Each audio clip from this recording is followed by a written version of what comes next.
자, 우리가 이전 시간에 제네릭의 사용 방법과 제네릭의 사용 이유, 이 두 가지 가장 중요한 주제를 살펴봤는데요.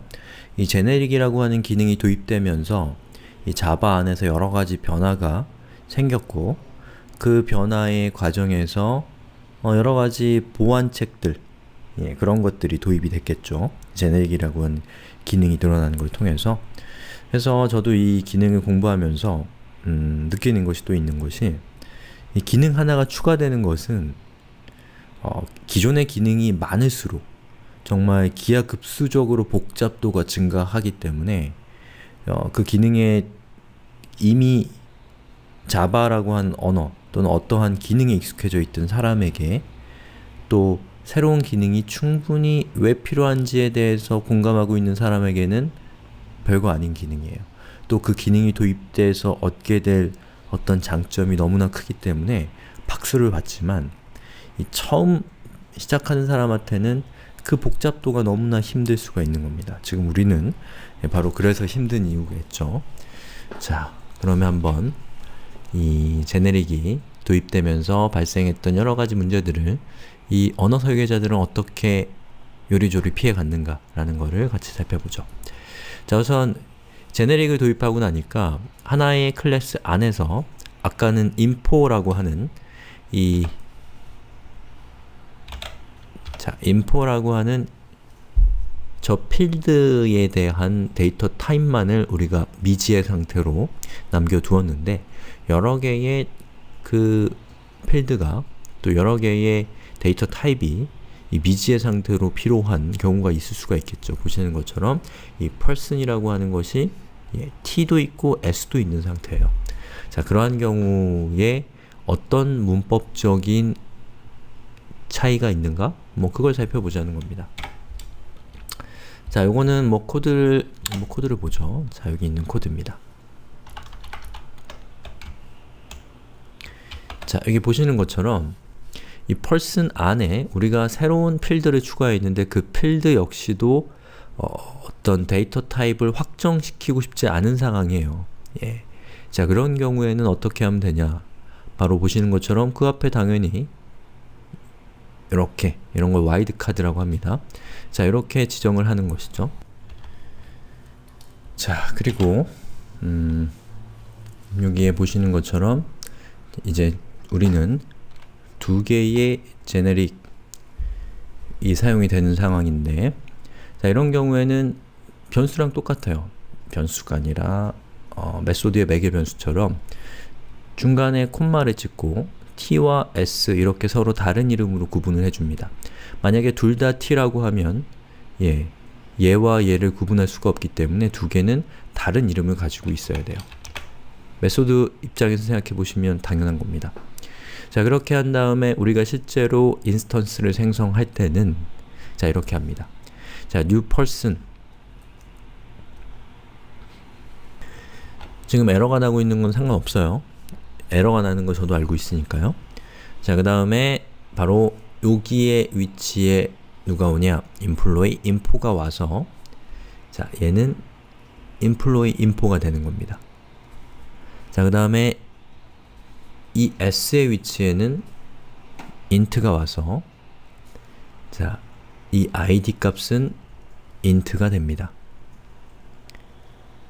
그렇게 해서 우리가 new 이 생성자의 이 person이라는 생성자의 에러가 있네요. 자, 저 person의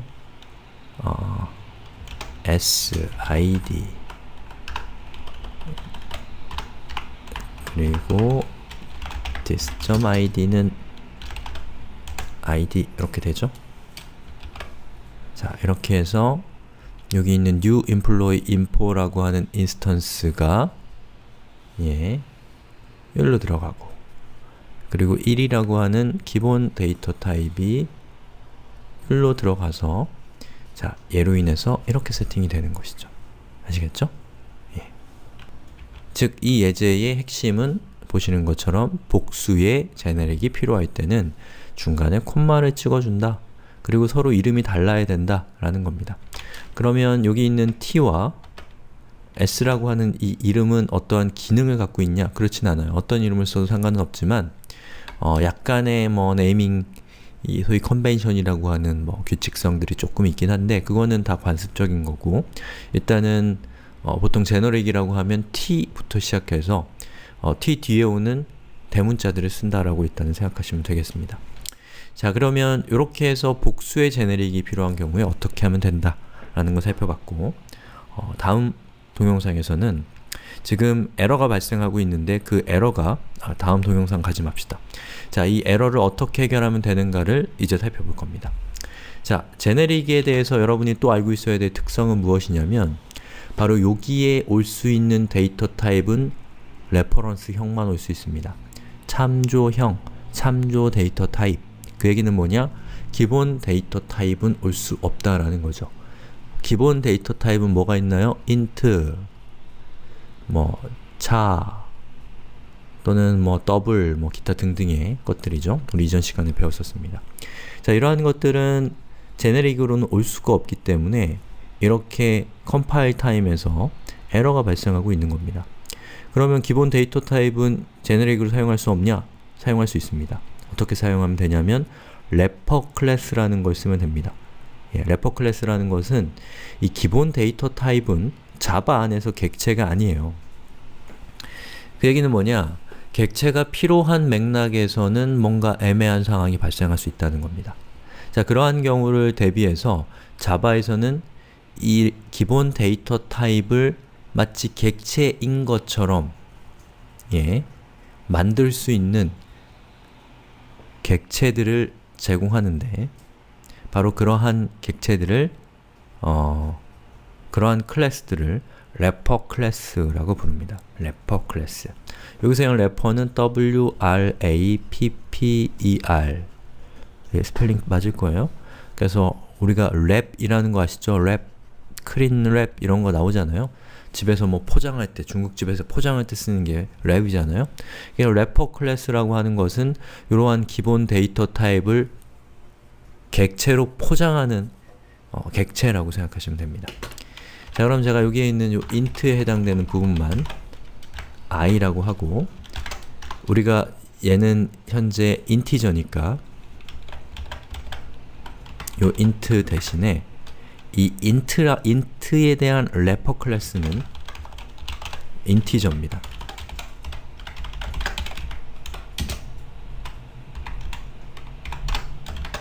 자, 그리고 얘도 마찬가지로 인티저예요. 그럼 더블은 대문자 더블로 시작하는 게 있습니다. 이렇게 생겼죠. 만약에 여러분들이 더블형을 이렇게 생긴 놈을 래퍼한다면 자, 여기 있는 더블이라고 되어 있는 요거 있죠? 바로 얘를 이용해서 래퍼를 하시면 되는 거예요. 그래서 각각의 기본 데이터 타입마다 래퍼 클래스가 존재합니다. 자, 요거 제가 앞서서 소개해 드릴 수도 있겠지만 현재로서는 소개해 드린 적이 없기 때문에 이렇게 자세하게 소개를 해 드린 겁니다. 자, 그 다음에 이렇게 래핑을 했으면 뭘 해야 되냐면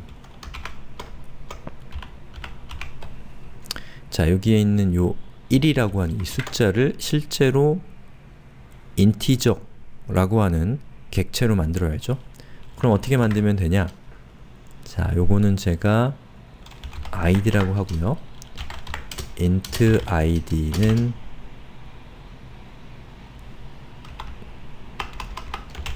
integer id는 new integer 그리고 1 이렇게 하면 어때요? 기존의 int 형식의 데이터 타입이었던 숫자 1이 이 래퍼 클래스인 integer의 생성자로 들어가서 우리는 숫자 1을 의미하는 하나의 객체를 인스턴스를 만들었습니다. 그리고 그것을 여기에다가 이렇게 전달을 한 거죠. 그러면 얘는 이제 더 이상 기본 데이터 타입이 아니기 때문에 잘 작동하겠죠. 그러면 그걸 쓸 때는 system out.println에서 p1.import. 그리고 info가 아니라 id. 여기 밑에 있는 리스트를 쭉 보면 int value라고 되어 있는 게 있습니다. 저건 뭐냐면 저 래퍼 클래스에서 integer라고 하는 이 래퍼 클래스가 갖고 있는 메소드 중에 int value라고 하는 메소드를 호출을 하게 되면 그 래퍼 클래스가 담고 있는 원래의 숫자, 이 맥락에서는 1이죠. 그 1을 원시 데이터 타입, 기본 데이터 타입인 int 타입의 숫자 1로 돌려주는 메소드입니다. 자, 이렇게 하면 원래 값을 가져올 수가 있게 되는 것이죠. 이런 식으로 해서 우리가 기본 데이터 타입도 래퍼 클래스라는 것을 이용해서 우회해서 사용할 수가 있다라는 거죠.